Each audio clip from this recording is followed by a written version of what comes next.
ఈ 16వ తారీఖు నుండి 31వ తారీఖు వరకు ద్వాదశ రాశిలో గ్రహ గమనాలను అనుసరిస్తూ ఎలా ఉండబోతుందో సవివరంగా సంపూర్ణంగా తెలుసుకుందాం.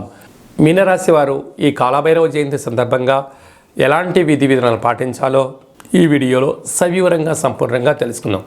మీనరాశిలో ఏ ఏ నక్షత్రాలు వస్తాయనగా పూర్వాభాద్ర నక్షత్రంలోని చివరి పాదం 4వ పాదం, ఉత్తరాభాద్ర నక్షత్రంలో 4 పాదాలు, రేవతి నక్షత్రంలోని 4 పాదాలు కలిపితే మీనరాశి. చాలామందికి పుట్టినటువంటి కాల సమయంలో డేటా ఆఫ్ బర్త్లో లేనటువంటి ఏకైక కారణం వలన పేరు యొక్క మొదటి అక్షరాన్ని అనుసరిస్తూ ఆ రాశిని తెలుసుకునే ప్రయత్నం అవుతుంది. అవి ఏ అక్షరాలు ఒకసారి పరిశీలన చేద్దాం. ది, దుమ్, షం, జా, ధ, దే, దో, చ, చి అక్షరాల వారందరూ కూడా మీనరాశి జాతకులే. మీనరాశి యొక్క అధిపతి దేవగురు బృహస్పతి.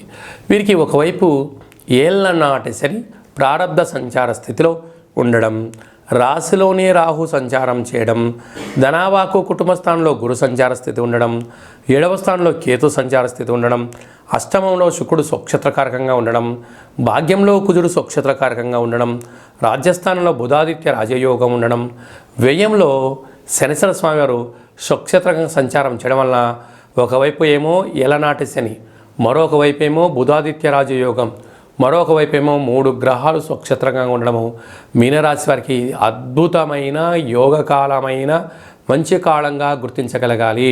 వీరు చేస్తున్న వృత్తులలో, ఉద్యోగాల్లో, వ్యాపారంలో ధర్మబద్ధంగా న్యాయబద్ధంగా ఉండడం వలన ప్రమోషన్స్ రావడం, విదేశాలకు వెళ్ళడం, విదేశాల నుంచి పెట్టుబడులు మీకు రావడం, స్థిరాస్తులు, చరాస్తులు, గృహాలు, భవనాలు, క్రయ విక్రయాలు యోగదాయకం. కాకపోతే మీ జన్మ నక్షత్రం రోజున అష్టమి తిథి, పూర్ణిమ తిథి ఎందున దూరవాయు జల ప్రయాణాలు పెట్టుకోకపోవడం మంచిది.